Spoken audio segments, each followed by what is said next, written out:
Today I have Master Don Deedigan. Thank you, sir, for coming along. It's a pleasure to have you.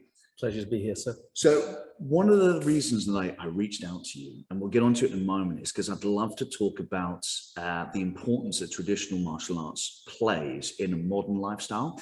But before we do that, because I'm notoriously bad at introductions, could you give us a little bit of background about kind of who you are, what your training is, any highlights of your career? Because your career has seen the likes of you getting involved with films over the past, and Richard Branson, and you've got a whole list of things I'm sure that you could talk about. But if you take it away from us, a little bit about your history, please. For sure, yes. So, okay. So I actually started in judo before I did taekwondo. So to be absolutely frank, had my judo instructor not moved away, his name was Ian Grant, if you're out there, Ian, good on you, mate. Had he not moved away, I would still be doing judo now, frankly. Simple as that, because he was a great instructor. This is when we were both based at a particular camp called RAF Benson, where the Queen's flight was. She's not going to give me a knighthood, so I'm not going to mention it. So we were there, and he was the instructor on camp, which is great. And I went down there, rocked up, and just loved what he was doing. He was a monster of a man. I mean, he was just massive. So the lessons entailed him throwing us all around the place, or picking us up with his arms like this when we're trying to put locks on him and things like that, and some really, really superb training. And it was super tough. I mean, really, really tough, but I absolutely loved it from the get-go. So I was pretty happy with that. As per usual with RAF, they get posted away, these guys. So therefore that left a sort of void there. Now I was into every single style of sport you can think of. Swimming, diving, football, anything you think of, I would do it. I loved it because it was my main thing. Football, particularly at that time, was my main love. But I kind of got introduced to martial arts through my brother, my older brother, Mike, who you met. Actually, yes, I did indeed, yeah. I do apologize for that. I remember it being good. It was fine by me. Okay, so we'll get onto that later. But yeah, so he kind of went down and saw the Bruce Lee movies. I wasn't old enough to go to the movies. Now, my brother is quite a good storyteller, and he told me, and I was going like this, wow, how did that happen? You know, it's amazing. So that was my introduction to the martial arts through the movies, and obviously through the great and wonderful Bruce Lee, which is pretty cool. And then sometime later, my mother of all people, brought one of the very first copies of Enter the Dragon, as in full color, as on a video. It cost her a packet, an absolute packet. And I probably watched that a couple of times. I would imagine you wore the disc out. In those days, it was VHS, yeah, exactly. Wore the tape out. So it was a bit sad because that was going on. And I thought, oh, let me see that again. And I kept playing it. So it kind of instilled in me the need to be a martial artist, but I hadn't the wherewithal to do it at that stage. And then, as I say, cut to me doing judo, and then there was a void there because my instructor moved away. Shortly after that, my taekwondo instructor came on the scene. This guy called Grandmaster Davies, actually, I said it right, and his brother, Chris Davies. They both were twins, strange enough, and they taught martial arts as in taekwondo. I had never heard of it prior to that, to be perfectly honest. So you'd never heard of taekwondo before? Not a bit of it. Oh, wow. I had no clue what it was. It could have been a cookery class for all I know. But, you know, so I went down to our local gym on the station at the same place, and they were teaching. I thought, hello. I walked in and stood at the back, and I thought, what's this? Oh, there was a few people there, obviously, at the camp. And I'm looking like this. They said, do you want to join us? I said, yeah, absolutely. So she said, take your shoes and socks off. Thought, why? And then they said, okay. So I took them off. I did it from judo anyway. So I stood there at the back, and it was funny because you had the lines, as you always do. Yep. And you have the seniority there. And I kept looking. I thought, I wonder how long it takes to get there at the front, as in the senior grade. Yeah, not where the instructor was, but where the senior grade was training. Because my whole focus is about training. Simple.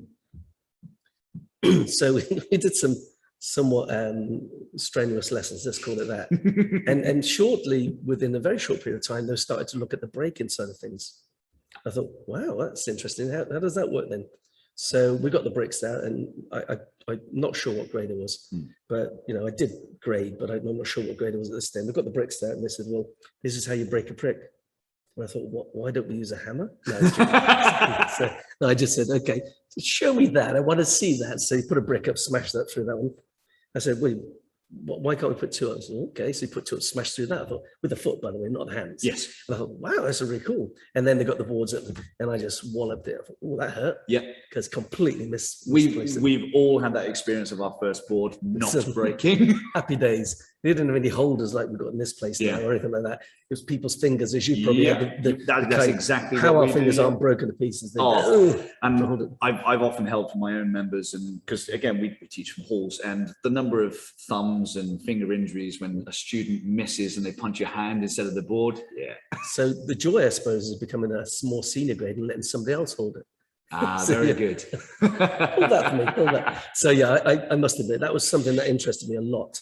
So then, you know, I was training with Grandmaster Davies, and he was there for a good long while. And then he, if I'm not mistaken, he got posted away. And obviously obviously he's from this end of the country down in Bristol. So I used to travel from Oxfordshire down to Bristol to do my training. Oh, wow. Which was great. So I mean, you know, happy days. So I did that, and then eventually graded. And I was the only person, I think I was yellow belt, something like yellow belt, only person in my class that would take part in the tournaments. And by the way, this is World Taekwondo Federation. They can call it what they like nowadays. I know what it's called. Okay, this is World Taekwondo Federation. And it was full contact. Full contact. And in those days, we didn't use pads on the hands. We used this sort of thin pad on the foot with a shin, this connected one, which is kind of a waste of space. I was going to say, what was that for if it was just really thin? Nothing at all.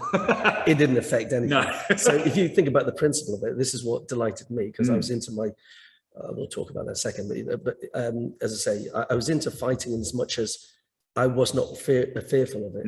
As you and I both know, I'm not the tallest guy in the room, and therefore over the years, I've got into many fights. Yes. And let me be clear about that. When I say I got into many fights, people decided it was a good idea to fight me. Was this either a tournament profession type thing, or bullying at school type This is at school and growing up, basically. Yeah. And I come from a large family of 10 kids. Wow. And so we did have one or two, well, let's say when we used to move around every 3 years, so we'd go into different camps and you always meet somebody in there who's a big old boy, or you know, somebody like that, who think, oh, who's that short person? I have to be careful what I say. Who's that short person there? It's me. And you know, I like to, because we were moving around a lot, we now call ourselves cosmopolitan. Because of that, we got we had to think of a way of dealing with this on a regular basis, not just occasionally. Every single time you come to new camp, it's like we could write a film on this. Say, okay, guess what's going to happen now? We're going to go to new camp. Yeah, we're going to meet the guys. Their nose is going to be put out of joint because we're talking to their young ladies or what have you, all the ladies around, and they're going to get jealous and they're going to sort of try and hurt us, whatever. So therefore, we get into instances on a regular basis. Beat by beat, the same thing every time you move. And the good news is, touch wood, never once lost. Before I even started martial arts. Kind of enjoyed that side of it, because the sport, no, it wasn't even the sport, it was just the fact of, you know, the adrenaline and everything else. Think, okay, you're going to pick on me, this is going to go the same way it always goes, we're going to have a fight, and it's sad. You know, I felt sorry for him because I knew what was going to happen. It's not, you could predict it. Simple. And I didn't enjoy it. Let's be clear about that. I didn't enjoy the fact that they'd come on and try and make our lives hell. That was not fun. But instead I thought, well, okay, I'm just going to stick up for myself as I always do. And therefore, there's my connection, I suppose, to the martial arts, because I had that inbuilt in me that I wasn't fearful of anybody, not one person. Probably to my detriment. I used to be good looking for a start, so that was that. So then you cut to the fact that I get into the martial arts. I thought, wow, this is just great. This is what I love. And then we did the sparring in the WTF, and it was literally trying to knock 7 bells over each other. I thought, okay, we'll do that. So we did that, and I had an aptitude for it. Let's call it that, because of my previous experiences. And because of that, I was the only person in my club from Bristol that would take part in national tournaments. And roughly how many are we talking about in terms of people there? Oh, in the tournaments, oh, crikey, they were busy in those days. Certainly in the WTF, you probably have, I don't know, possibly 300 plus on that easily. You know, but what was funny is when they used to line us up, I remember distinctly, I can't remember where it was, but we had to line up in schools. So what you've got is you've got a long line of guys from the Panthers in there, and you've got these other guys here, lines, boom, just me. And I remember distinctly this Korean gentleman, I don't know who it was going, he was talking away, and he was saying, this guy, you know, what's going on there type thing. And this guy came up and says, where's your team? I said, I'm it. I remember that, you know? And he says, oh, okay. And so I thought, okay, well, this is just me, you know. So then we went in, we had fights and everything else. My very first fight was against, I'm talking a national fight.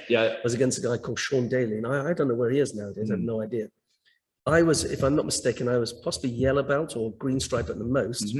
And he was European champion black belt. Wow. But he was great. He was phenomenal.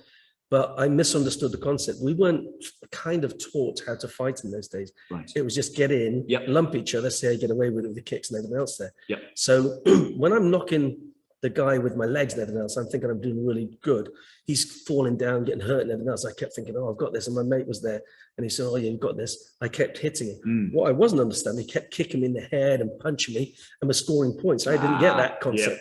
I thought, I'm just going to knock you out if I can. And so, of course, these days, point stop sparring is very common. No, it wasn't even point stop. Oh, no. It was just the fact that they were scoring points and I wasn't getting the gist. I hadn't been trained in this, which is sad, but it's the way it was. I was learning it myself. I rephrase that. We were trained, but I didn't understand the concept. I wasn't looking for points. I was looking to knock the guy out. He was looking for points and kept getting hurt. I remember him hurting his shin on me and everything else there. Bearing in mind, we didn't have proper gloves or anything. Well, we didn't have any gloves. And we'd have these little thin hoggles with bamboo things through it, which would stop nothing. I don't care what you say. So that was that. Fighting away, he got knocked down. I thought, oh, I'm so winning this. And then basically at the end of it, he kind of hobbled off where he kicked me with his shin and everything else. Because I was like a Neanderthal, just whacked into it. I thought, this is great. And they put his hand up. I thought, oh, I didn't win that then. And then my mate told me, he says, oh, I thought you won that. So I thought I did as well. Because he literally hobbled off and we went, well, at least he got injured doing it. So we were laughing and went away. That was the first experience.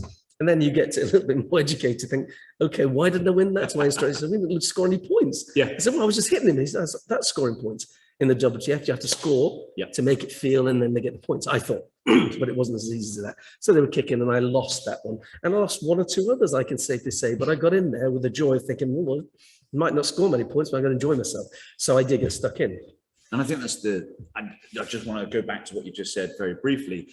This, because again, with our stats, I like my figures, and averagely we'll have about 7% of our members will go to tournaments, because it's not something that everybody wants to do. That's quite high. That for us, that is relatively high, because it's usually one or two. Exactly. But I think you hit the nail on the head when you said you enjoyed the process, whereas so many people are put off going because of that fear, I suppose, of the unknown. So what was it? Was it obviously the fighting and getting into the tournaments themselves, but was there anything like forms and all of those other bits and pieces back in the day when people used to do it? Was it all sparring? Didn't have any. Well, let me put it this way. I never saw the patterns in the early days. I'm sure they might have been there, but I just didn't do them. I didn't watch them. I didn't even know they were going on. So if they were, I completely missed that point. And it wasn't till many, many years later that I understood the importance of that, which brings us around to the tradition, which we'll get to. But, you know, from the point of view that I just couldn't understand when nobody else wanted to do it. I thought, well, why not? Then, funny old thing, I started again in nightclubs, and I was working on the door directly because of martial arts. I started working for Virgin Gold Diggers here in Chippenham. And a guy called Kevin Angel started training with me. He was the assistant manager.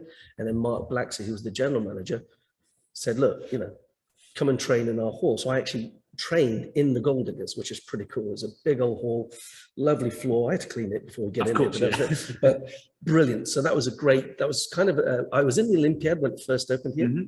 And then I used that as well. Sorry, excuse me, I beg your pardon. I lied. It was the Gold Diggers first, and then we used the Olympiad after that. But the guys were training with me, and we had a really strong crew. And I must admit, I changed the mentality of how we did things, because my instructor was very good at stretching and kicking and everything else. I wasn't groovy on that in as much as I wasn't flexible enough. However, I could do all the jumping kicks.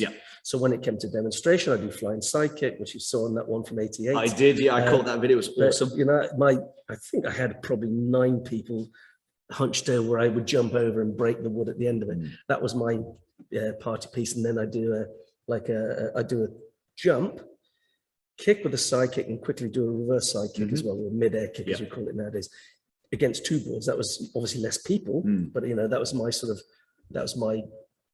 what's the word? Special go-to. Specialty. So that was that one. Anyway, so all of these things were happening, and I started. I was actually cajoled, if you like, into opening a club. I didn't want to do it. We're talking martial arts. Martial arts club. I didn't want to do it. I can't remember grade. I think I was a black stripe at the time. In those days, it kind of didn't really matter, which it kind of does.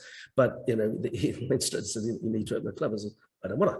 You know, I don't want to. I was like a little baby. Don't fancy it. I just want to train. I was very selfish. Yeah. And he said, "No, I think you need to open a club and see how I get on with that." So okay, so I reluctantly did it in Gold Diggers, called Gold Diggers WTF Taekwondo. That was the name of it. So we opened that up there, and you know, things progressed nicely, and a lot of things happened just because of that. So I've got to thank him for making me, pushing you, giving you a little push. So I decided that the only people in my club, and this is no word of lie, I opened up the club. I can't remember the date exactly. Somewhere in 79, 80, 81, something like that. It might have been later than that, actually. I lied, it's a little bit later. So I opened up the club. And I was at the Liberal Club here in Chippenham, and it's probably about the same size. It's not quite so wide. And we blitzed everywhere. And I'm talking everywhere, all over, stickers, you know, sticking these things. And we had at least 40 odd people in a very small room. Oh, back in the day when that kind of thing would work. And I thought, okay. And I was really disgraced. I thought, oh, what have I done? I really wasn't happy. You know, no way. I was unhappy because I didn't want 40 odd people. Yeah. What I wanted was a handful of people that were going to train as hard as I was going to train my students that I had as well. There's only about 3 of us at the time, a guy called Paul Bailey, Andy Tomlin, and these guys, they trained with me, and we were happy. My brother Ed, by the way, he was training as well. So I didn't want other people in that weren't going to be up to scratch. So the first lesson was brutal, and I'm talking brutal. You know, things that you cannot do nowadays. I already mentioned it because there's kids possibly listening to this. So, you know, the brutal training, it really was, just to say we went out barefoot, ran around Monkton Park, things like that. Yep. And that's the lighter side of the training. 100%, 100%. So then we came back in. So my intention was to see who had the wherewithal to stay with it. And the following week we had about 8. Oh wow! So they stayed there. Yeah. I guess right. Got those 8. I was chuffed. I didn't want a classroom. So these guys are 8, and you know, guys and girls. There's ladies there, which is phenomenal. And I've always had ladies in my club, which I'm really happy about. Excellent. Because again, sorry to interrupt you, but martial arts, especially in the sort of like 70s, 80s, and 90s, and even today to an extent, young women who. I'm going to say this, young women who are usually easier to train. So I'm talking girls and young women, because they tend to listen better and they pick things up faster. Sorry, lads, but I was one of those that learned slowly. But they don't get into it as much as we'd like when it's something that's like, it's great for them. So to hear that you've had women in your club all the time is wonderful. Yeah. That's quite rare. And we're going to work on that point because it's really important. Cool. Really important point. So we'll get to that. So the fact is, we had those sort of 8 people, and we kind of progressed to about 20. And then those 20 did go to tournaments because that's what we did. A guy called Ian Humphreys, people like that, they were phenomenal. Paul Bailey, one of my first black belt ever. He was great. He'd get into anything and get it, you know, go into any tournament. That, so that was the kind of thing we would. The only person that wasn't interested in tournaments is a guy called Andy Tomlin, who was not. He was not happy about it at all. He said, I'm not fighting. I said, okay, you don't have to. He's now a so-called world master. Think about that, Andy. Excellent. You didn't even want to fight. Okay, so that was that. So I do laugh. So the point being that he was not of that style. Anyway, the rest of the guys and gals were, and it was tough training. And again, I won't go into detail, but needless to say, it was super tough. And I challenge anybody to tell me if they had a tougher one, because it was really hard. Anyway.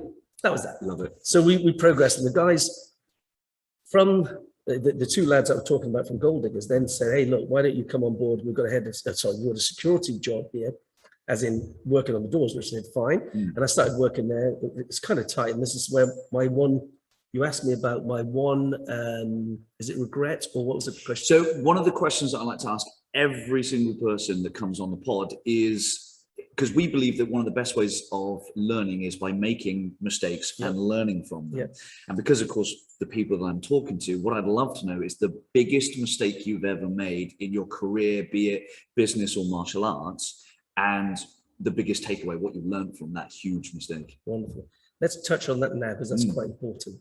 I've been thinking about this, and I thought to myself, what is my mistakes? Yes, I've made mistakes here in the training. I went too hard here, I went there. That's not my biggest mistake. I, if you like, worked with people I shouldn't have worked with a long time. That's not my biggest mistake. The biggest mistake, absolutely 100%, is not spending enough time with my family.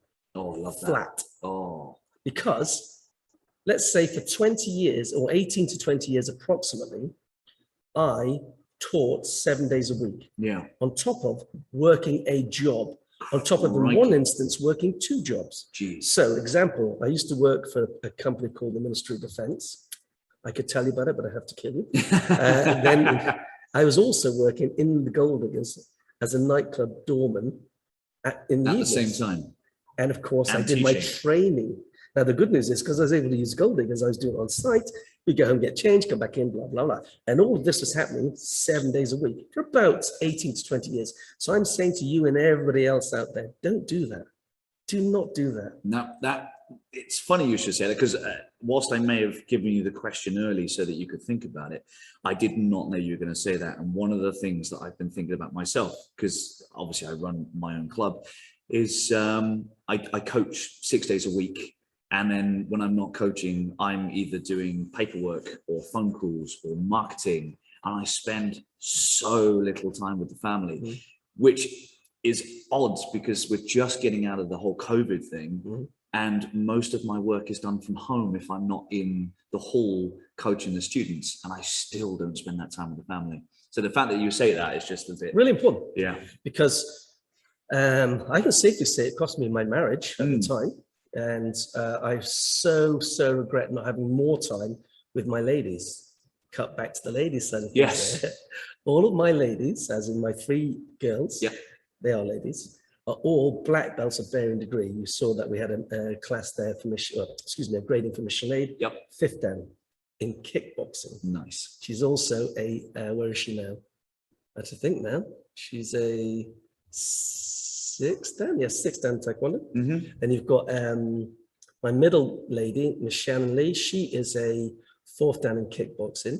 My youngest is a 3rd, I'm going to say the grades here, 3rd Dan in kickboxing and a 3rd Dan in taekwondo. Nice. My young lady, my partner, she's a 3rd Dan, used to be British champion, etc. in taekwondo.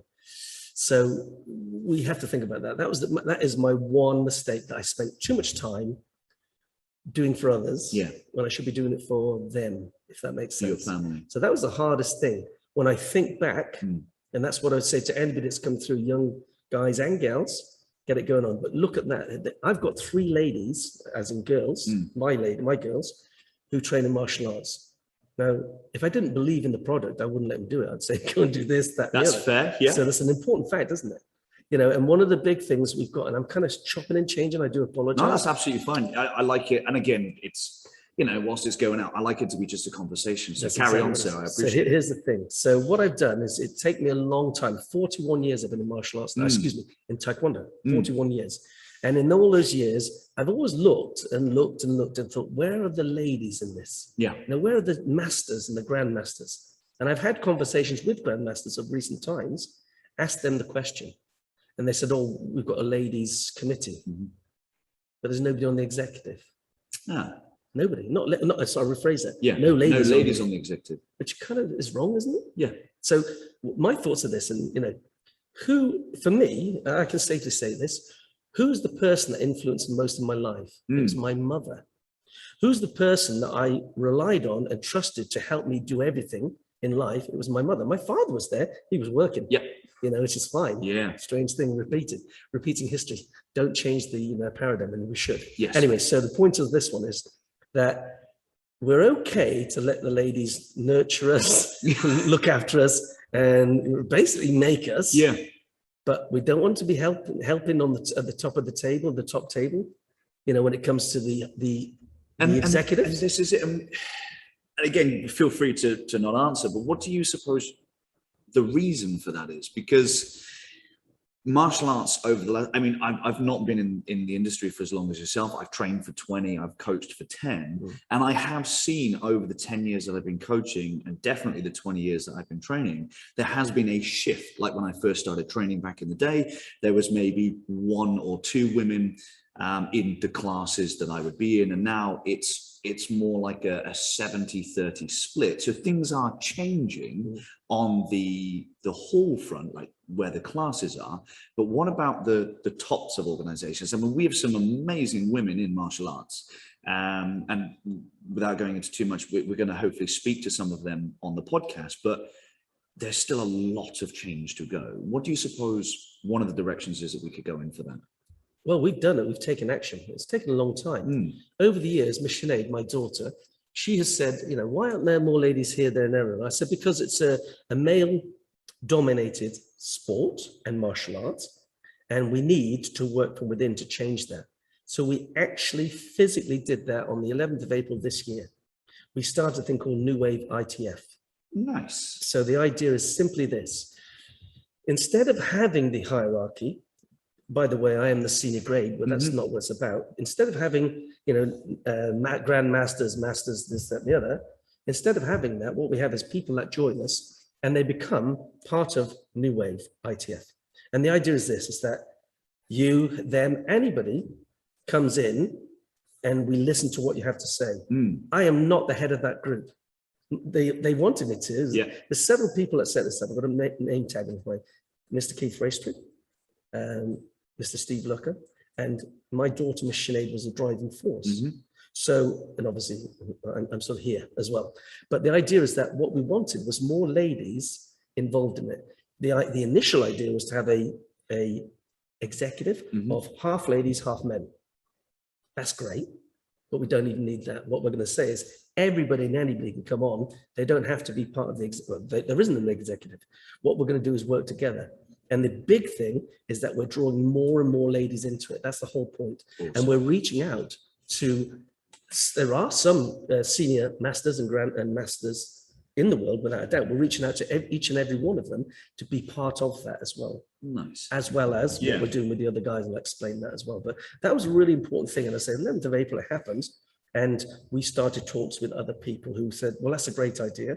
Some of them said, it's a great idea. Let's see how that works out. I thought, what we're trying to do, ladies, is get you involved in it. It's quite an important one. Yeah, I say it's not going to work out if you don't. You need get to take involved. part. Yeah. So, and we're not charging them for the privilege. They're part of it. They come in and say, right, we want to work with you, and we're going to do it. So, what's the purpose of it? It is 100% to not just include ladies. We are all inclusive. So, whoever and everybody is welcome. Let's put it that way. If they want to play that game, they, you know, in other words, they want to be part of the hierarchy, if you like to call it that. I don't think it's that. Part of the group that's working towards collaborative than we're not down. You know, we're a collective of people who want to play. And as I said, I purposely did not. In fact, I invited a lady who was a 7th Dan to be the chairperson when we first started doing it, and she said, "Well, can I just see how it goes?" So that was fine. And I thought, actually, you know what?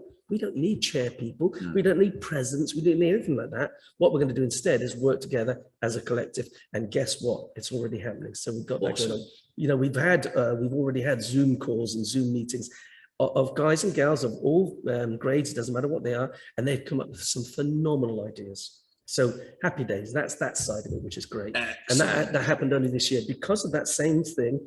Over the years, I say, I've always had ladies in my group, not millions to start with, but they started coming in. And then it started thinking, okay, in some classes there's more ladies than guys, which is really cool. I'm happy with that. You know, and we just think, well, we need to be all inclusive. Yes. We need to evolve.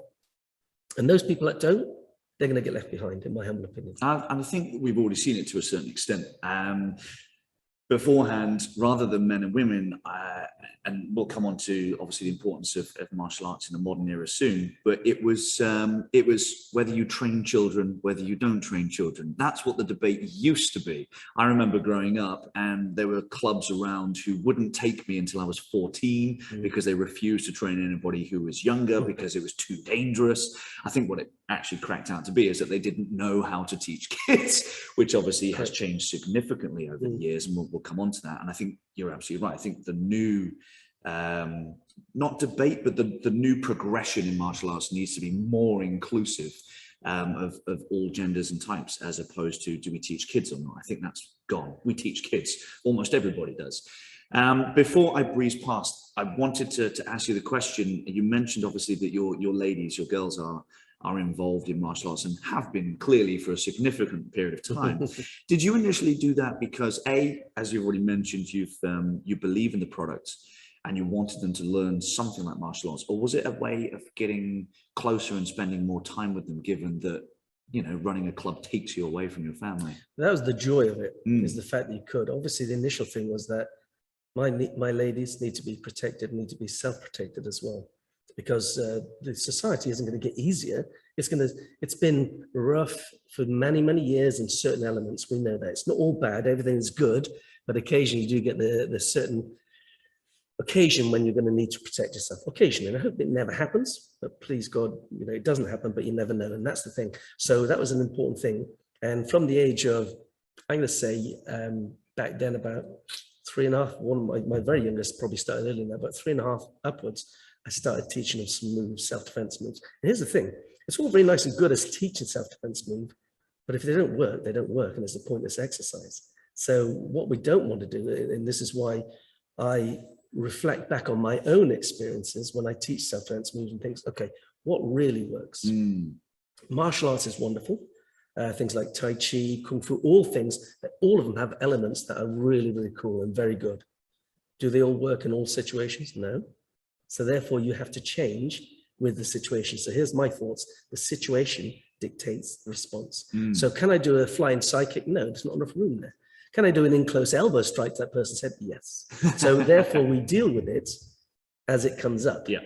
Each situation is fluid, and it's sometimes the things we see, the horrific attacks that happen are just scary all the time, but we can't be paranoid. We have to enjoy each and every moment of our lives.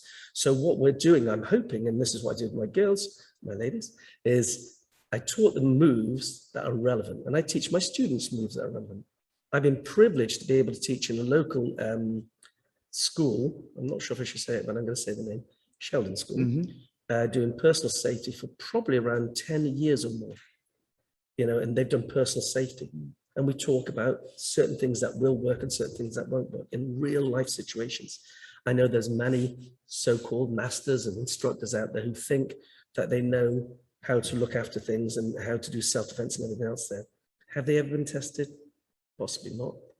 I did 10 years on the door, so I've been tested. Your techniques are well tested. The good news was, the whole point of me doing that was not for brutality's sake, it was actually to lessen the violence. So an example, if you're, in those days, they would literally grab them by the seat pants and hoik them out the door. So, whoa, whoa, you don't need to do that.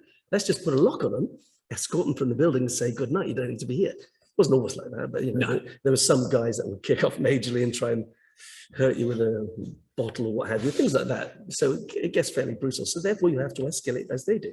But my point, I suppose, is the fact that not everything everybody says necessarily means that they're an expert. And I don't think I'm an expert. I just think I've got experience, which is, you can take that or leave it. I care not, but that's the whole point. And it does kind of worry me in some ways that certain martial artists, as they call themselves, are just coming along and thought, actually, that's a good business product. I'm going to go in and do that without any training. And that saddens me a little bit. Yeah. Because lots and lots of people will think, wow, this guy has just done a really flashy kick, therefore, or gal, therefore they must be really good martial artists. It doesn't follow. No, it doesn't follow. So for me, I like to think of myself as the real deal without being big-headed.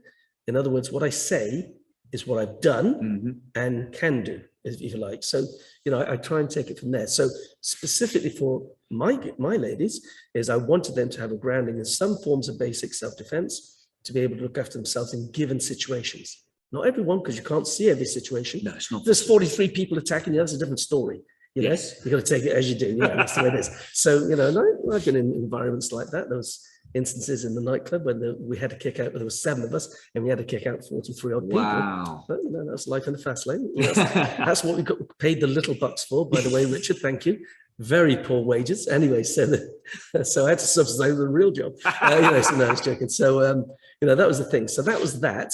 So basically it's strange because my journey has been one from WTF, which started second. If you think about that, it didn't come until the 80s. Wow. And then eventually through working with very large groups, the largest groups in the country at the time, I learned good lessons. And I think, we've kind of touched on it in the past when we've spoken about the fact that we're working with larger groups. What did we learn? Yeah. I think, and this is something somebody said to me the other day, but I said it 30 years ago. Sometimes you learn what not to do, if that makes sense. So in other words, just because they're the biggest group doesn't mean say they're necessarily the best. Yeah. What they have is they have a certain arrogance, thinking, okay, we've got this many students and therefore we're the bee's knees. No, you're not. What you have got is good business skills. You've got a good marketing department. Wonderful. and that's the thing, and that's good. Yeah. But it doesn't necessarily mean you've got good skills on the martial arts. And this is where I would like to see New Wave and the ITF, by the way, not just New Wave, but the ITF going, making sure that they're given a quality product. The quality product is the instructor. And that by that, I mean them properly trained up. Obviously nowadays, and I'm sure you do the same, you have to have child protection. Oh, yes. You have to have, what are the different things You've got different insurances, you've got first aid, you've got DBS checks and all of your coaches, not just yourself. You've got a whole safeguarding, list of safeguarding, anti-bullying. Yeah, but this is great. Months. I'm right there with you. Remember back in the day, they didn't have any. No, nothing at all. You could put on a black belt and you're done. And that was a sad thing. Put a black belt on, even if you weren't a black belt in those days, because this is where people let us down. You've got these guys and girls are going to think, oh, okay, I'm a green belt. I'm going to go in now to 10 on black belt, and they're going to fall for it. They did, unfortunately, but with the checks and balances that you have to do now, and by the way, not everybody has to do that. No, what a lot of it is, it's not mandated, is it? Exactly. A lot of it isn't. That's the whole point. There's no regulation which states you have to. So, that's another story. But those that can will. In other words, those that want to say, okay, I'm doing it the right way. I've done all of those things. Check, check, check. I am absolutely looking after these people. One of the biggest joys in my life is teaching children. Fact. I love it. Which, just to stop, that's wonderful, because when we first started the conversation, you were talking about how you wanted to get rid of 40 of these people. You had 8 left because you wanted the hardcore. Yep. So, sorry, I couldn't help but jump in there because I love this transition. And now you're working with children, and I've been in your sessions with these children. I've been training alongside them, and it's been wonderful to see. So how did that shift come about? I think it's with maturity, frankly, because obviously when I was younger, I was training for myself. I was doing all the tournaments up till about, what grade? I remember it was a 4th dan. In those days, I wouldn't let you do tournaments after 4th dan. I thought, oh, that's not much fun. They just wouldn't in those days. They just said, you can't. You have to concentrate in the club, make sure your clubs are great, etc., etc. Right. In those bigger organizations. Yeah. And, they have, so I'm going to split that down. So they had some good stuff, but some really rubbish stuff. But the good stuff was the fact that they gave you order. They gave you, in other words, they gave you a direction, I suppose, in some respects. Their direction, not necessarily right, but they gave you a direction saying, like, you can do this, you can do this, and you can do this, it's fine. And then for me, whatever age it was, I certainly had kids, if I'm not mistaken. Yeah, I must have been, because I realized the joy of working with kids. I thought, actually, I've got my own kids. Hang on a minute. So I need to teach kids. And then it's so obvious. You have young kids start training martial arts. If you look after them, show them respect, teach them correctly, they're going to become young adults and they're going to work with you. It's fairly straightforward. It's not hard. This isn't rocket science, but I get so many guys, I don't want to teach kids, and girls don't want to teach kids. They might be 4th, 5th, don't want to teach kids. Okay. But yourself, you go into, you give you one example, go into a session and a kid of, 3.5, 4 years of age comes up and says, Master Deedigan, are you pregnant? No, wait a minute. Has that happened? No, sir. I'm just pleasantly happy with my fatness. Thank you. I thought, how dare you, kid? But no, this is what makes me happy.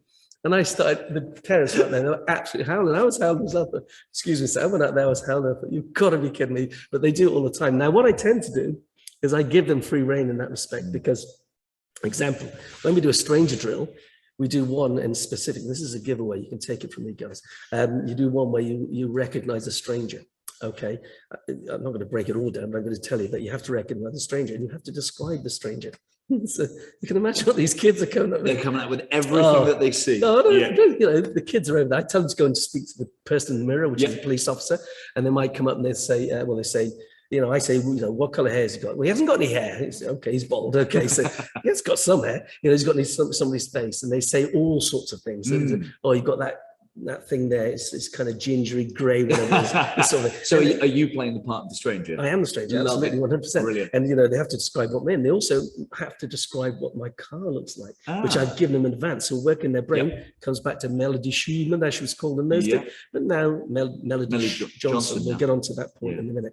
But, you know, it comes back to that where you're getting kids to use their brain to think, okay, using the memory. Okay, I just said, look, you know, my car is Mucky 1 is my number plate or whatever it might be. And they've got to remember these things. They've got to remember loads of little tidbits, if you like, from there. And so we go through each one and say, right, what did you see? You know, and they say this, they say this, and say this, and they come up with some parameters, you know, he's fat, and he's really ugly. And you know, at the end of it says, guys, luckily I'm not worried about my self-esteem. I'm fine. And the parents go like this, oh my God, my kiddie just say that. Yes, they did. So we kind of give them free rein because we want them to be free-spirited in that respect, but we pull them back in if they get too silly.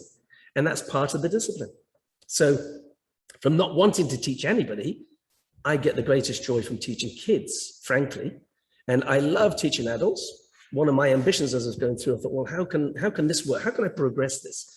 Progression is having Miss Sinead specifically helping me out, my daughter Shannon Lee, and Miss Tiley. They all helped me through the years, one way or another. Miss Tiley's now a teacher, so she can't always be here. And Miss Shannon's got other work she's got to do as well, but Sinead does do work with us, so she's carrying on the tradition in that respect.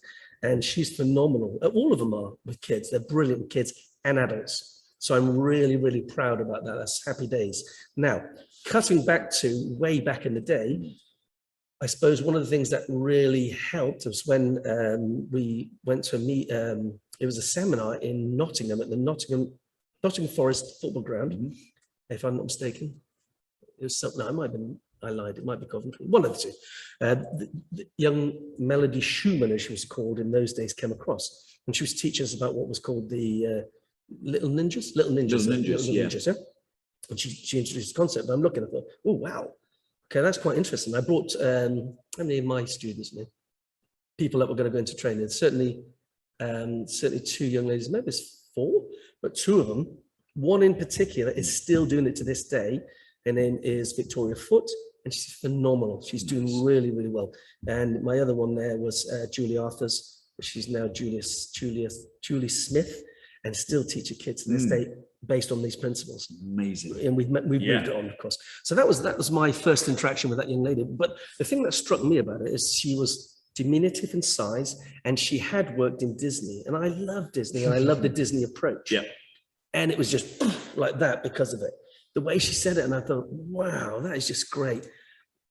I kind of wasn't that worried about the content of what she was talking about. It's the way she was saying it. Presentation. And I did it for me. I thought that's great. And that was back in, goodness knows, in the 90s. Whatever. The very original one. At that point. Oh yeah, the very original one. Yeah. So that was it way back then. And then she kind of moved away from NATMAR, which I was part of in those days, to her own thing. And to be frank, she kind of was not, you didn't see so much of her over here. And it wasn't till 2015, was it? When we both met. Yeah. I think it was 2016. 2016. Okay. So that moves us on to EMAP days, Elite Martial Arts Professionals. So we set that up with the same intention of trying to help lots of different people, lots of different groups. We're trying to get cheaper insurances, which we got, trying to get cheaper uniforms, which we got, and equipment, because the big organizations were saying, you must go through us, you must go through us. And therefore the up and coming instructors didn't have any choice. They said, okay, so I have to give you all the big bucks. So it wasn't really helping. Let's put it that way. So I thought, well, now we're going to change the whole, again, the paradigm. We're going to change the way we see things. And that really upset a lot of people, unfortunately. Well, I think it probably upset the right people and I would agree. The right people very happy. I would agree. Yeah. I would agree, because we then brought Melody. I thought, well, who can we use? That's not the correct way of terming it. Who can we get to help us? Yes. Use help, whatever, to help us to improve what we're doing. And I look back, and I just happened to flick over an old magazine, and who should be on the back but Melody Schumann at the time. As she was called, now Johnson. And I thought, oh, wow, I remember that thing. That was so cool. And again, she hadn't been on the scene over here, as far as I know, for many moons. I'd been teaching children since 2012, and until I met her in 2016, I had no idea who she was. None at all. So this is the thing. So we decided she was going to help with our launch for EMAP at the time. We'd been going for about a year, but we launched then roughly. And I thought, well, we'll get in touch with her, see what she said, and not so much take a punt, but I thought, well, I'm going to get in touch with her and see what her response is. And I thought, well, I'll ring her. No, I beg pardon. First was email. Yeah. That was the email. I suppose Facebook wasn't really big at that point. So, so I thought I'd email her. Yep. And then if that was successful, we'd ring her direct. And then she came back with a really positive, oh, wow, guys, I haven't seen you for, I haven't spoken to you for a long time. Obviously, you've been at this, that, and the other. She didn't really, whether she remembered me, I don't know. I don't know, because here's the thing. Since the time she did her thing way back in England, hadn't heard anything of her. I did go to a NatMar conference where she was speaking.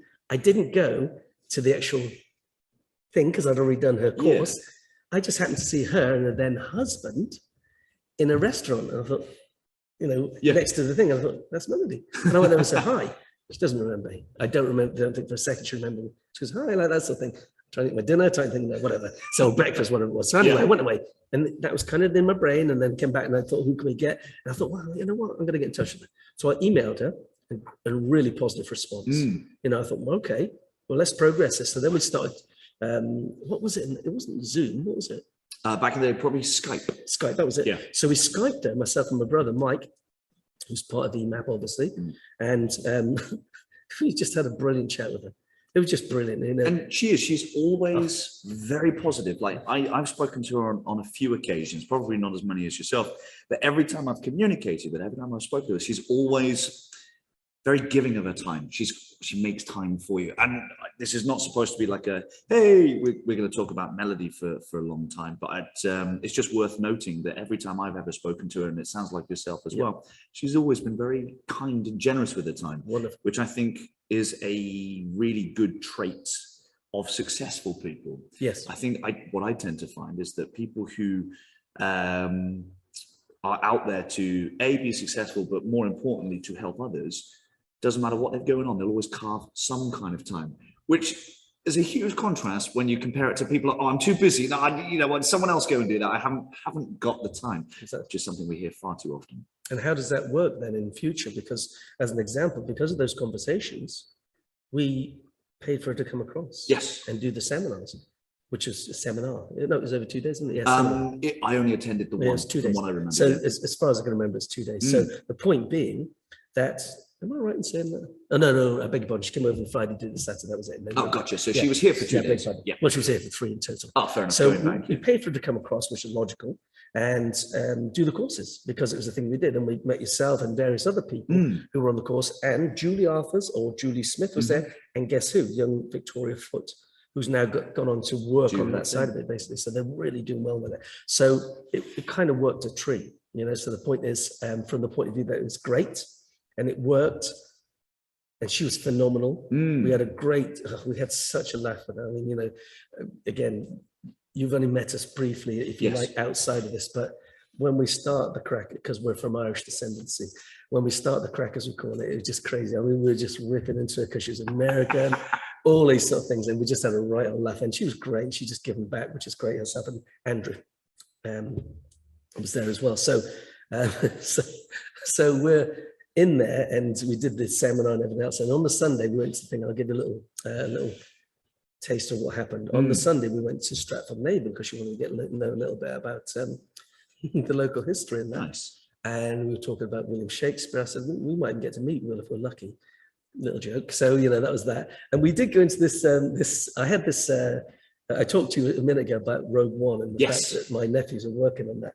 Well, I went on set, and I actually got a Stunts Inc., I think it's called, thing with the big logo on the back, and it's got Stunts Incorporated jacket from my nephew who's working on it, because you come down together. It's only fair, isn't it? And that is me being boastful. Yes, it is. Okay, but it's fun. So we were having to go into this toy shop because Andrew was into gaming. I say toy shop, it's gaming. Yeah. So we walked in there, and this guy who was behind the counter, he came up and he sort of looked at me like that. I thought, hello? Why are you looking at me in a strange way? He said, were you on the movie? I said, the movie? And I had no clue what he's talking about. And he said, Rogue One. And Andrew said, yes, he was. Andrew said, no way. Yeah. He said, he was a stunt coordinator. like that. I just That's sat there. amazing. And Andrew said, and I was a stuntman there. That's what the guy says. I goes, no, I was not the stunt coordinator, but I let him carry on with the stunt bit. He said, can I get a photograph? I've got a photograph, which is fine. But Andrew, to this day, whenever it's his birthday, I said, hi, happy birthday, stuntman. It's been great. That's Hope brilliant. things are good. So that was him. He's a very cool dude. And that's the kind of, we were just hooting, laughing all the time. It was just so funny. We just had such a great crack when they're over. They went back the next day, which is great. And we had a good time. So it's brilliant. Now, unfortunately, at that time, I was kind of caught between the devil and deep blue sea. And I had just left my instructor, who was a really, really great guy. But because of the interference from other people, I wasn't happy. And therefore I said, no, I'm stepping back. And I didn't want him to get the grief. And, that was a sadness at that time. But, it was also happy times because we just started the Elite Martial Arts Professionals, which is important. So I've got kind of these lots of things going on. Now, cut to the future. We've just started in April, the new wave, ITF. But happily, I have now reunited, if you like, with my instructor. Excellent. And he basically is Grandmaster Trevor Nichols. He's a real dude. I've been down to training with him. I've just been to the national championships there. The big thing about this is that he's the original ITF. Nice. Because he comes under Grandmaster Che Jung-Hwa. And that's really important because you've got the General Che, started Taekwondo. So there's the original ITF. And this is the evolution now. I've gone from WTF all the way around and back of myself to the original ITF, if you like. So it's pretty cool. So that's, for us, it's happy days. We've got this recognition because of maturity. Because all the time that I was away, I was still speaking to my instructor. In fact, we used to go out for meals and chats and everything else there because he had maturity. Other guys and gals that you leave don't like it so much. Yes. In fact, they get really uppity about it. They can do. And they try and cause problems for you. I've never been one to listen to that or worry about that. In fact, I'm always happy, still am kids. Anybody wants to say something, we'll do it face to face and we'll talk about it. Not in a threatening way, but in a real mature way. Because I think that form of communication is very lost because everything, especially with obviously COVID being in and out of lockdown, everything is done email or Facebook or even phone calls are a bit outdated for the younger generation, which I've just aged myself 2 decades. You 20-year-olds all the same, aren't you? Yeah, you 20-year-olds. It wasn't too long ago that I was in my 20s. But I think that's a really important thing. That level of communication inside martial arts is part and parcel of the whole process. And you can't get around it. So yeah, it's very bizarre where it's moving to. And that's the thing, if you think about where it was, it was just, okay, let's move on. And let's, say this is brutal training. Nowadays, it's technical training with far better results because we're more scientific in our approach to what we're doing.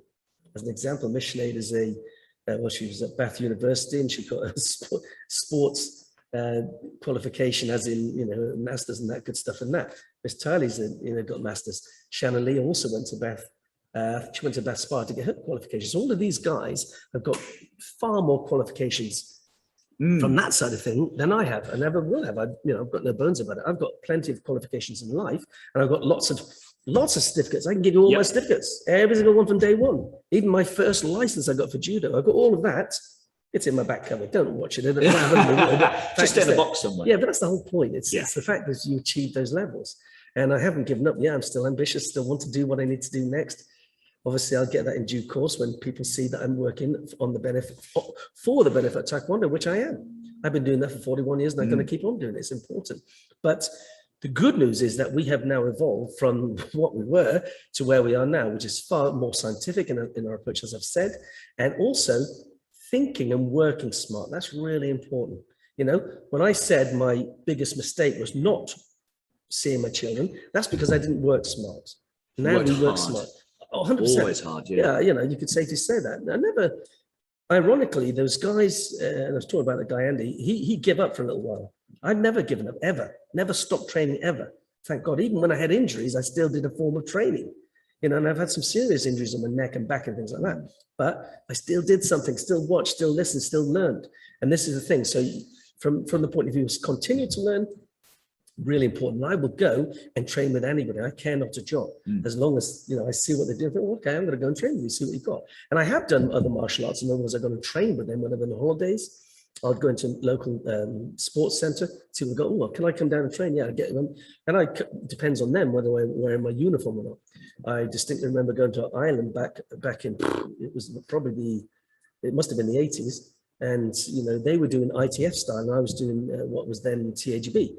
And we didn't understand the concept of sine wave. And I'm in there thinking, what is that? I had no clue because we were uneducated, frankly. Absolutely, yeah, and therefore, by going in and training with them, I realized that, they had they had a far better knowledge than us at that time, no question. But I've tried to change that. And that's what I've done with my instructor, making sure that I still train. I've been training all these years. People don't have instructors anymore of my level. They just don't. I do. And another thing, people of my level do not teach kids. I do. Yes. Because I like to be different to everybody else. I don't want to be the same. And my children, God bless them, I hope they do the same thing whatever they do, whether it be this or something else, whether they go on to be headmisters and headmasters, whatever it might be. It can't be headmasters. Headmisters, headmasters, they call it, don't they? Yeah, you have a one catch. Absolutely. Yeah, that's right. So they should change the way they do things. Don't always stick the same. Be different. And that's what's important. If you can be different, it keeps your life invigorated, in my opinion. I think you need to be different with purpose, because you can be different for the sake of being different. Yep. And I know that you've already touched on this. Yep. In the sense that you said it yourself, things are much more scientific than they used to be. And so you're being different for a very purposeful reason, as opposed to a, dare I say it, gimmicky reason to sell more belts, that kind of thing. I love it. Yeah, now that happens. And, that's those people's choices. We cannot. A lot of people say to me, oh, why does that person do this? Why does that person that? Even my own family, my own brothers, and, they said, oh, that guy doesn't work hard. He doesn't do this. He's never done anything you've done. I said, and? Yeah. What does it affect you? When I go in to train, I train for myself. Yeah. And this is an example, when I first got my black belt, two guys that were senior to me, God bless them, really great friends, didn't get theirs on that day. But so what? I did my work. I managed to do it. I felt bad for them, but I got my grade. So therefore I kind of jumped them in the line, which is kind of embarrassing for me in the respect that I thought, oh, I just got great respect for these guys. They're really good. They deserve to pass, but they didn't on the day. So again, it was back in those days and it was fairly brutal. Let's put it that way. And as much as, if you didn't get this right, just one thing right, that's you done. You can't do that. No. People are going to make mistakes all the time, including myself. And I say this to my students consistently. I'm going to make mistakes on a regular basis. What we try and do is change those. If I say something to you, learn and change it and learn and try and understand what we're talking about. And if you can't, come and ask, and we'll just ask and ask and ask. I've got kids with lots of learning disabilities. God bless them. But they are so cool that they try. It is just heartwarming to know when you've got a kid who couldn't even raise his foot off the floor. Yeah. He's doing a front rising kick or something like that, or even kicking or punching. And the parents are so grateful for what we do, but that's what we do. And we do it on a regular basis, but we're also grateful that they bring in youngsters to us and trust us to know that we're going to do what we can for that person or those people, whoever it might be. So it's really important, and from the point of view that where we are now, we've kind of come from there. I don't think they're the dark days. I think they were really fun. Yeah. To they where were just we are. Very different. They were different, yeah. And would people be able to hack that back in the day? No, probably not. Not nowadays, but they don't need to. And that's the joy of it, yes. It's changed. Yeah, it's changed because things are better in all levels. Funny old thing, we've got spinal equipment now. You don't need to knock each other out, anything like that. So, well, this is it. I mean, and it's just reminded me something that's very talked about at the moment is the level of head contact especially with children. Whereas, of course, I mean, and I've not been doing martial arts for as long as yourself, but even back in the day when I first started 20 years ago, nobody cared. It wasn't a thing. You sparred, you got kicked in the head. That was part of it. Whereas these days, again, more down the scientific route, there's a lot of evidence looking at whether we should even have head kicks to children in martial arts. And I'm not going to ask you to look to that unless you wish to do so. But all I was going to say was our methods are becoming more scientific so that we can keep people safer. Yep. And other than that, what would you say with children specifically has been like the biggest change in approach over the last 15, 20 years with the way that we now coach them? I think it's, again, it's about us being educated. So when we brought Melody across, she opened her eyes to different ways of doing the same thing, if you like, you know, and you think, okay, we've done all of that before, but she's done it in a different way. And not only her, anybody and everybody, if somebody's got a good idea. If you have a great idea, I'm going to use it. Yes. Simple as that. Well, we share alike. Yeah, we're going to spin it and think, okay, that works for me. But, you know, with respect to children's safety, you cannot get past that. So should kids get kicked in the head? No, not really. However, at the very least, they should have equipment on, very least equipment on. And if they are getting that, then you just make sure that it's controlled in all levels. One of my claims to fame is that I was the first ever, if I'm not mistaken, and they correct me if they want to, I was the first ever TAGB or International Taekwondo Federation, it's not International Taekwondo, they called themselves in those days, official in the Hall of Fame, first ever official. So I go to tournaments, and that's where my evolution came through. I would do the tournaments, and then what I would do then is I'd start doing the refereeing and then do my side of things. And then eventually, obviously, when they said you can't do it anymore, I just did the refereeing. Yeah. So I enjoyed that a lot because well, you don't get a better seat in the house of being the referee and two people here. Yes, you know what I mean? I have been there. So I love absolutely. it. So since then, and again, it's not a boast, it's just because it's true, is that I got the, you know, the first Hall of Famer on that. And then when I went to the different groups, which I went to, I happened to get, you know, the best official at the World Championships on 3 occasions now, which is great. So at least I have consistency. And then I had the privilege of being able to teach people during this period to do their referees course for ITFU. Fine, I'm happy to do it. And I did it online. And we had over 100 people on there. Nice. On the big one. Oh, you know, so that's great. You've got a TV in the corner. You know, so it was pretty cool. So we're teaching people, but it's really important for me.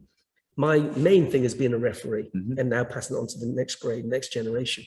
So it's important that they learn not to be intimidated by other people. Example, when I was in a certain group, you'd have the head of the association there and the other head there. And these are the guys that are on your black belt panel. And they'll go, bah, bah, bah, bah, bah, like this. This is what I do. I go, excuse me, sir. If you do not sit down or go back, you're going to have to leave. You know, you're going to have to go away. Love it. And they go, oh, they call me Don. So, oh, you can't do that. I said, yeah, I can, sir. I'm not having it. Because you're trying to intimidate these referees here or the umpires. And that's not going to work for me. And I said to this guy as well, and that was in those days. And what they did then is they would go behind the crowd and say, but it wasn't quite as intimidating for the guys. I wanted these guys to understand that, yeah, I'm only a lowly 3rd or 4th or 5th down, whatever it was at the time. But you were still a judge. And these guys were 7th, 8th, whatever they were. But, you know, we were in charge of the square. And we were in charge of the safety of these people. So they were, to be fair, the atmosphere was crazy. It's like a, you know, a boiling point. And, you know, that was that on that occasion. So it's happened on so many occasions when I've been lucky enough to be in the center because people trust me. And then I'll give you another example. There was the Russian team in Korea in 2004. And it all kicked off. Well, I mean, it was just ridiculous. The discipline went out the window. It was just shouting. It was crazy. Wow. And I just thought, this is disgraceful. So basically, I'm walking along the corridor, and the Russian coach, I'm sorry, I beg pardon, I did do some refereeing on the Russians. I'll rephrase that, not just the Russians, everybody. On this particular thing, the Russians teams against other teams, whether it be Argentina, whoever. And I've been in that privileged position where, and I wouldn't take any rubbish. I cared not who it was. It could have been, God bless him, Grandmaster Che. If I'm on referee and I'm going to referee, you're the ref. And that's the way it is. So this guy, and I'm not joking, he was a monster of a guy. You know, he was like Anthony Joshua's brother twice over. He was really massive. And he'd come along the corridor because he's a big old coach. And I'm not sure if Russia could have been Croatia. I don't know. It was one of those area, the Eastern Bloc anyway. So he comes along the corridor, and I'd been refereeing, and he says, you. And I thought, okay. Well, no, it's more the fact, well, it's going to take a lot to knock him down, but I'll try my best. And he was a big old boy, and I'm not joking. He's up there. He says, you, strong referee. Whoa, like this. Oh, I love it. Big thumbs up. Yeah. And then he shook my hand. So my little hand is there. You can imagine 2 of those, and I goes, good. He crushed it. I thought, well, I'll try and crush back, but it's not going to work. It's not happening. But that was the thing. He respected me because I didn't take any rubbish, and I wouldn't take any rubbish from anybody. So that was where my joy was, if you like, as far as the martial arts is concerned, then the refereeing side of things, making sure really important point, that they are staying safe. Yes. Now, sometimes they get overexcited, as you can imagine. And Tournaments, emotions run extremely high. I honestly was back in my bouncing days in some of the things where I'm grabbing people and pulling away from each other when they're trying to get something that's on the floor. And they just lost their discipline. And of course they get canned, as you would. And a lot of people would not know what to do. I thought it was very easy. You're off. Yeah, you're out. And then they storm off and everything else. And I follow them. Yeah. And I say, who's your instructor? They're still stropping. I say, okay, well, come with me. What? You come with me. And I went up to find the instructor and say, this guy's been totally disrespectful. And I say, you need to sort him out. Oh, I'm terribly sorry, sir. And they're bouncing because I was a senior grade. And they go and have, that's happened on numerous occasions. I can imagine. Numerous occasions. And I admire their instructors for doing that, the instructors. So what they've got to remember is that the safety of the competitors is more important than anything. Whether the referee wants to showboat or anything, that's rubbish. It's not about the referees. It's about the people taking part in it. Cut back to kids fighting. Yeah. Always keep control of that.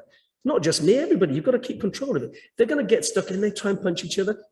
Yes, they're going to get punched. It's taekwondo, it's martial arts. You're going to get punched, you're going to get kicked. It's a combat sport. Exactly. It's about controlling that. They don't know control. We have to, as an umpire, as a referee. And I don't care which part of the game you're on, you need to control it. If they see something, sometimes you miss something. They might see something. The umpires, they need to say. And I make that very clear. It's really important that we look after the safety of our kids. And in class, yes, big time. Really, really light contact if they're going to do it. Or can we hit each other? Light contact. And remember, you shouldn't even call it, it's not called fighting. No. It's called sparring. It's about skill. And I say to them, when they're in grading, etc., I can stop a grading. I've done that many times. Boom, stop that. Why are you kicking each other like that? Oh, sorry, sir, we just got excited. I knew you did. If you do it again, you're going to fail your grading in the nicest possible way. Yeah. Because you're not here to show off. I'll rephrase that. And I actually said this, I'll rephrase it. You are here to show off. You're not here to show off how hard you can hit each other, but how well you can do it and use your skills, etc. That's what I'm saying. I love that. I'm taking that back to my, I'm taking that back to my classes. It's important, because that's, it's all about their safety. We want them to be here after the black belt grade, not getting injured, etc. Occasionally get cut and that, we get it. But we try and keep that down to a bare minimum. And that's one of the downsides, that some people are going to get injured, but in touch wood, in all those years, never ever had a serious injury. Please God, never. Yeah, I was going to say, I'm touching my head right now. Please never let it happen. Yeah, because people have gone silly because we control what they do. We do kickboxing as well, and the guys get stuck in, but we pair them up with people that are going to be able to look after themselves in that way. And it's the good thing. And that's again, the joy of what we do. That's the sports side of what we do, isn't it? The pad work and the sparring side is absolute sports side. To be honest, that was my favorite at the time. And I said to you, then it eventually evolved. And I started getting into the pattern side. And this is where things have changed over the years. Because this is the journey that I personally am on right now, which is why I wanted to go to it. Because when I first started, I loved the technique. Like yourself, I am not the tallest person in the room. I'm a 5'6", and I'm taller than me, sir. Only marginally. But I'm very, very good at things like jumping. Yeah, that's my job. My flexibility is also very good. But what I loved was the sparring. And what I found, I was going to leave this question till the end, but we'll touch on it now if that's okay. Yeah. One of the things that I've found over time is that I'm transitioning from sparring to forms and patterns and katas. Yep. And I was hoping you could talk to that, but also what your advice is for martial artists who are getting older, because obviously you teach people who are older than yourself. I teach people who are older than myself. And whilst I know the scientific answer, I have not felt what they're going through. Sure. So it's like trying to diagnose something I have no real life experience of. So could you talk a little bit to kind of the transition from sparring to patterns? For sure, 100%. And then martial artists getting older, how would you advise to them? Definitely. As I say, I've been down that journey, which is great. And I wasn't sad. You think, oh, sad, now I can't spar. I can spar. I can still spar in class if I want to. I can spar anywhere I want. It doesn't matter. But what level was I? Yeah, maybe it's about fourth then. Between third and fourth, I started to understand the importance of pattern or tull, pumse, whatever you like to call it. Okay, I understood the importance of it. We did patterns in WCF as part of the grading, but that's kind of where it was left. Really, you didn't. Yeah, you did. I mean, if we understand, if you think back to it, everything we do in martial arts, you can learn from patterns. Everything. Yep. It's just you need to understand what you're doing. And certainly during my formative years, I didn't understand what I was doing. No question. You were just learning a series. Yeah, a series of moves. It looked more like a dance than anything else. And that's the thing. It was just putting things together. Thinking, oh, okay, I can do that. And it helps you to learn your skills, which is great. So it wasn't until later on that I really understood how important it was. It is the essence of martial arts. I'll say that much. I'll go that far. The patterns are the essence. And when I started learning them properly, two things happened. One, I understood then that actually my instructor doesn't really know this, which is sad. On one hand, he was a good instructor, not my current instructor at the time. So I thought, well, they don't really know. And I went back and I started researching. Boy, did I start researching. This is before Facebook and Wikipedia and everything. So this is like you've got your dictionary. Diary. Yes. No, sorry, you go into the local library and say, have you got this book? What was it? Every household had the encyclopedias. If ever there was anything you needed to research, if it wasn't in the encyclopedia, it's like, oh no, where am I going? Yeah. So it was in the early days of the internet. So I would go on that and think, okay, and you'd put things in and see what would come back. And luckily people started sharing back in those days. I am not joking. I've got a room full of stuff, a room full of information, which is kind of relevant, not relevant, whatever. It doesn't matter. It's just there. And I've had it over the years. And I took it upon myself to understand the patterns better, but also to understand the history behind it, which is really important. Nice. There's not a lot of people do this, and I think it's quite important because even the meanings of the patterns, they have a history from Korean history, and that's why he brought him in there, because he's a military man, basically on our side. But it was only the realization. I thought, you know what, I'm going to do patterns in tournaments, and I'll be truthful. I did them as a time filler before we went to the sparring, and then on to do the breaking. To give you something to do. To keep my head occupied. Once they started calling the black belts up, we'd stop refereeing, we'd go and get changed. I thought, well, I'm going to do the patterns because they're going to do them first. And you do them, and you either do good, bad, or indifferent. And I did okay. I thought, okay, if I work at that, I can do it better. I was too fast. I didn't really have enough knowledge, but for what we were doing at that time, I was, again, if you've got, crikey, in the categories, let's put it this way, they had 1,700 competitors. Wow. 1,700. So you would have in your division, at the time as a welterweight, you don't believe it's a true story, they'd probably have at least 4 or 5 sheets of people. Jeez. So if you're getting through those levels, and I think the best I did was about third. So I did okay. I never got first on that one. But that's okay. But I did better in patterns, and I got first in destruction, which I'm happy with, English champion, and that was just great. But again, it was just about filling in time. Let's go do that. Let's kick that. Go hit something while you're waiting for your next referee. So, this is the thing. So that was the thing. So, once we'd done all of our stuff, we'd go and do that. But it was as a time filler. And then I realized the importance of it. It was like a boom. It's one of those moments. I think, the patterns are it. That's it. It took me a long time to understand that. And it wasn't any teaching from anybody else. It just happened. And I thought, well, I'm going to research it. And then I'm not joking. This is no word of a lie. On one occasion, and I'm telling tales out of school, but I'm going to do it. I remember going to a black belt training session. There must have been about 120, 150 people there. I was on the front line, strange enough. And I had to mention a certain technique. And the gentleman out front had no idea. And I thought, I didn't mean to. It looked as though I was trying to catch him out, and I wasn't. Trying to upstage him. Yeah, absolutely looked like that. And he probably thought, you're going to get it later on, mate. So I'm not from you, I'm not. Anyway, so I just laughed. So I just thought, and I realized, I thought, shut your mouth. So I went quiet then. But then afterwards, I went down training with the self-same gentleman and said, sir, just to be clear, I wasn't trying to, do this, that, and the other. It's just something I learned. He said, well, where did you learn that? I said, I looked it up. He goes, all right. No word of a lie. Told him what the thing was. And on the next black belt training session, which happened every 6 months or so, he mentioned the self-same thing. Nice. No, not nice. He mentioned it as if he knew it. It wasn't, well done for that. No credit. No credit. So I goes, okay. So anyway, the point being that I'd researched it. I thought, that's where it's going to go, isn't it? And then I realized they didn't have the knowledge. So we need to learn ourselves, which is sad. So I have changed everything in my game, everything. So we in that group, we didn't have anything for black belts. Once you got your black belt, good luck. Yeah. 4 years, 5 years, and then you do the next one. That's it. So we gave them a syllabus. We ensure we have 2 black belt training sessions every single week. And that was one of my ambitions, by the way. When I got my dojo, I wanted to make sure we had that. Even before that, we were doing black belt lessons, but we specifically wanted these black belt sessions just for black belts. How cool is that? Never happened in my day. It's always been mixed, even in my day. And to be fair, to an extent, even today, you don't get black belt only sessions. It's all now. I've seen higher grade sessions where it's usually like, you know, the top 4 or 5. So depending on your belt ranking or whatever your leveling is, it'd be like the brown belts, the black belts, the purple belts. They're all together, but never just black belts. Important because, you know, we didn't have it in my day. And as I say, you didn't have anything in that group once you got a black belt. That was it. And it's sad. Yeah, you know, they just very much so. get on with it. You know, so you have to learn everything yourself, which is rubbish. So therefore I was noticing they didn't have the knowledge, and therefore I did. And, you know, people used to ridicule me, say, oh, what's this in Korean? They're talking about hand parts and foot parts. I said, it's this.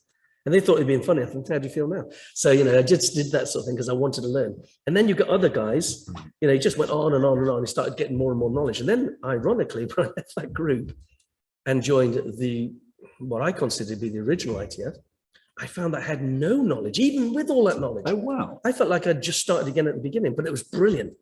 It was so good. It was such a leveler for me. I thought, oh, wow, that is brilliant. I'm stood there and this guy comes up behind me. I remember doing this. We were doing thing like a sine wave thing. We were bouncing up and taking our heels off the floor. And this master come up behind me. He said, put his hand on my shoulder. I thought, what's that? And he said, Don, because he's the same grade as me. He said, you don't raise your feet off. I thought, oh, you're joking me. I didn't know. Awesome. So therefore, that was me. I thought, wow, that's brilliant. I'm so chuffed. So therefore, I'm back in as a new student again, almost like a white belt almost. And I'm getting all that knowledge, but it's great. But then I started understanding the patterns, started to understand the movements of the patterns and the real essence of what it is. And I think, oh, wow, if I can get that across to my guys and girls, they're going to learn so much. And they do. Yes. That's really important. But not just for them, for kids. Think about it. You've got for example, if I've got a 3.5-year-old kid that can do, let me get this right now, 12 moves in sequence, really sharp. Does that look good to a parent? It looks phenomenal. Absolutely awesome. More importantly, you do the other side as well. So working both sides. So you get them to flip it. Yeah. So think about that. So they're technically, for their age, as we well know, they're doing 24 moves because they have to process them separately. And they've got to count at the same time they're doing it. Yeah. So, you know, it's pretty cool. So think about that. How many kids can do that? And I say this all the time to little kids, to the kids. They say, right, I'll say to them, because this is no word of lie, I do 100 press-ups every day and 100 crunches. And do you know why I do that? Just because I can. Nice. You know, I thought you were going to say to stay in shape, to make sure you can still. Just because you can. Just because I can. Because there was a kiddie challenged me one day. My record back in the day, because I was into my fitness big style. And this is in front of one of the parents here. He was on this team. We were in the Olympiad. I worked as a leisure assistant there. We went down to I'm going to say it wasn't Reading. It was someone over like Queenie, where she lives, Windsor.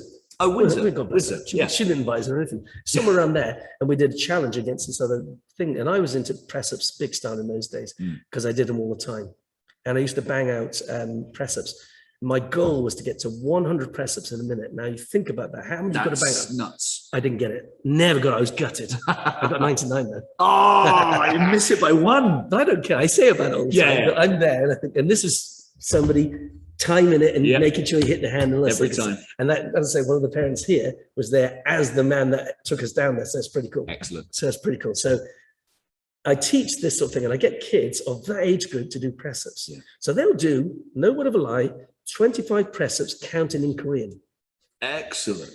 So we're talking your 3, 4, you're kicking. Wow. And they're counting in Korean. Counting in Korean. I mean, I'm in my 30s. I'm going to keep it at that. I'm closer to 40 than I'm 30.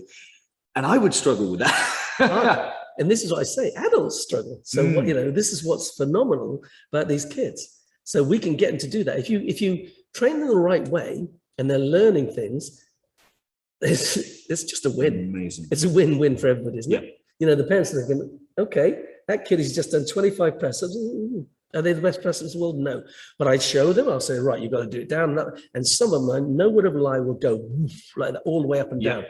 Most kids could do like this if they they kind of like, they move their backside as opposed to their arms. And I say, what you're doing is hiccups. Let's do some real press-ups now. So you can steal that one if you want. Anyways, the point I'm making is that if you teach it in the right way, then everybody wins. You know, you learn, and then everybody learns. Example, I've now got 6 dans, the Sinead and 5th dans. So I'm an 8th dan. So there are only 2 grades behind me, technically, some closer than that. But the fact of the matter is, there's guys and gals who come in and ask me a question on a regular basis. They say, sir, is this? And I go, hang on a minute, let me think about that a second. I'll try to go through it in my head, and I might get it, I might not. Okay, so this is what I do. I say, and you've been there.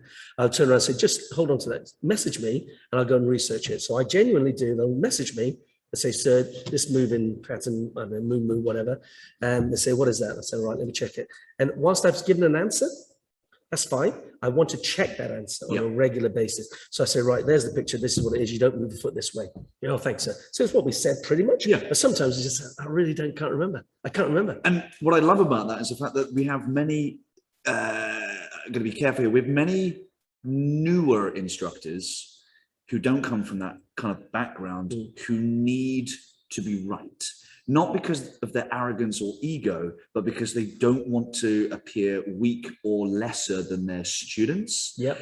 But I found, and it's lovely to hear you talk it about this way, that the best thing that I could do as an instructor is to show the fact that I'm a human being in front of my own students, whereas many people don't want to do that. What do you, and I don't know if you have any thoughts on this, but there's like a camp of individuals who are like, no, you know, instructors are supposed to be superhuman so they can show everybody everything.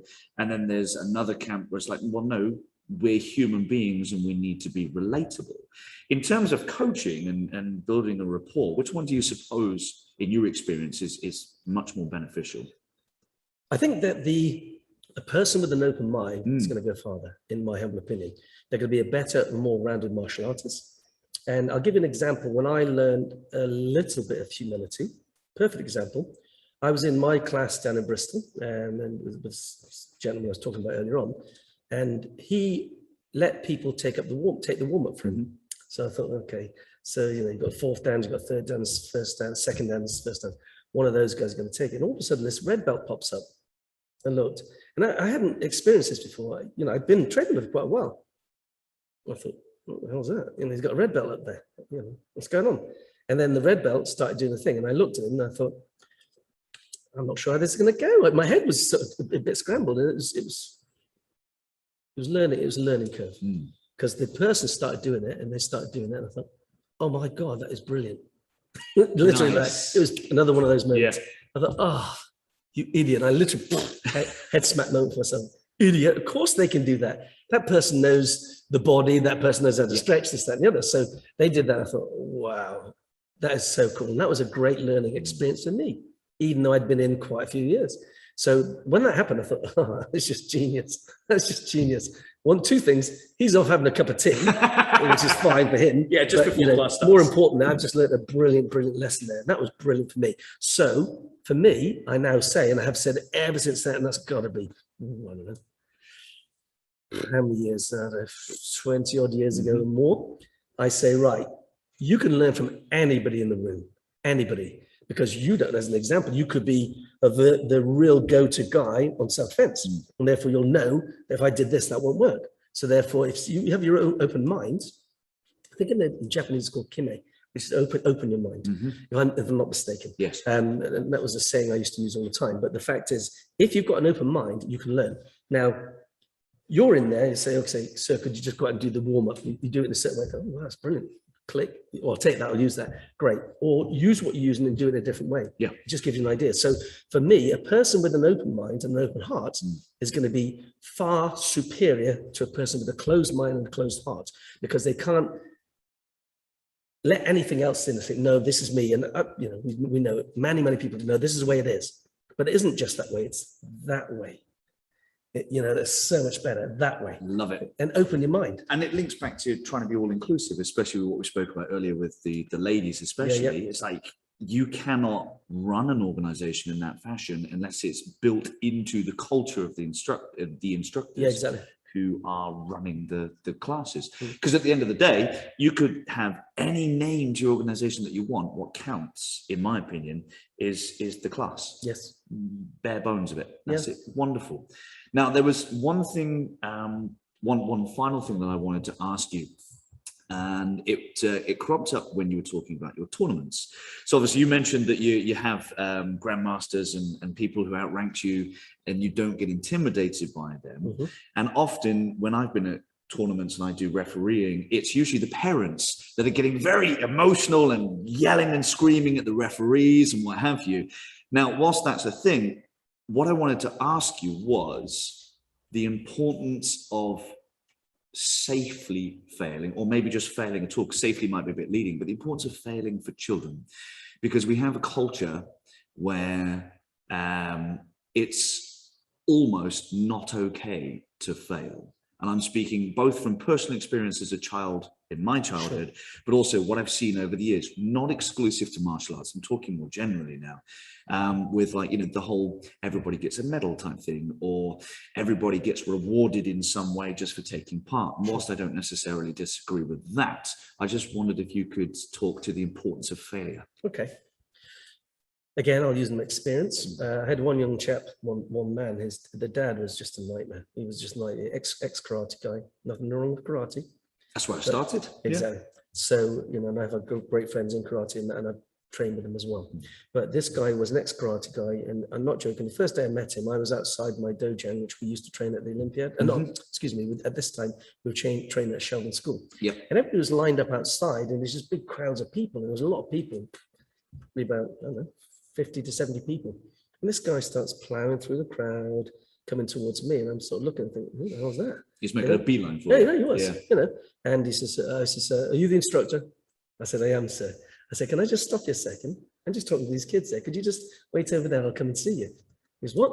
He says, I want to speak to you. I said, yeah, I know. I said, I'm speaking to these kids. And I smiled. Yeah. I said, you just wait over there, because like that, it's sussed him. Yeah. So I said, you wait over there, I'll come and see you. As soon as I got everybody in, I'll come and chat with you. He wanted his kids to come and train with us. They said, his words were something to the effect of, what can you do for my child? And I said, in what respect? He said, he's a martial artist. He said, I used to do karate. I said, yeah. I said, so did you say you used to do karate? I actually said that like that. Yeah. And he goes, yeah. I said, I'm still doing martial arts. Nice. And I laughed. Yeah. Because he was a really arrogant guy straight away. He just really hit the wrong note with me. And then, because of the way I spoke to him, I think he understood it, you know, but then he was one of these really, really pushy parents. And I'm talking horrible, horrible pushy parents. So what he would do is he eventually understood he's not going to, I said, so he would want to stay, he wanted to stay in the dojo downstairs, and there was a viewing area upstairs in Sheldon Hall. It's a big old hall. Yeah. I said, so if you just pop up there, he said, oh, I just wanted to help him. I said, no. If you want to pop up there, let me do my job and we'll carry on like that. Yeah. I sussed him. So I thought it was good. So I could see my other parents laughing like that. And they went upstairs and thought, don't mess with him, because he's not listening to you, i.e. me. So I said, okay. So anyway, so he's push parent. And eventually his kid was really good. But unfortunately, he basically said to me, he bullied him. Basically said that. Because, you know, oh, if he doesn't get it right, I'll whack him with a paper. I said, I hope you don't, sir. He said, oh, I'm joking. I thought, I bet you do. Yeah. You know, so, he'd say, do this, do that. And the kid, I think he admired him to a certain degree, but might have been fearful of him. And I thought, oh, this is ridiculous. So when he was in, I give him, this, that, and the other. And then the parent, he would come down and say, he didn't do it. I said, no, you didn't see it. He did this, he did this, he did this. Anyway, cut to going to competitions. And he's in the competitions, this kid. And he started to get really, really good. Went with the British team and everything. Nice. Phenomenal. Yeah. The parent was still a pushy parent. Yeah. To the point that he actually, basically, when the lad didn't win once, the pushy parent grabbed hold of him, pulled him aside. I can't believe you did that. And he was shouting him. Wow. So this lady came and told me about it. I said, what? So I said, that is ludicrous. So I went over and I took the parent away from the child and let the child stay with another student and said, right, you cannot do that under any. He said, oh, no, he's doing out of line. I said, no, you're out of line. And I told him what was what. And I actually barred him from tournaments for a year. Wow. 1 year. Just the parent? Just the parent. Yeah. The kid is still allowed to come. Good. He came with the mother. And they were happy. Fair play, yeah. Yeah. And what would happen, I kid you not, we were getting messages as to how to coach him from this parent that wasn't allowed. So he was still trying to influence his coaching, even though he couldn't be in the room. And he had no idea.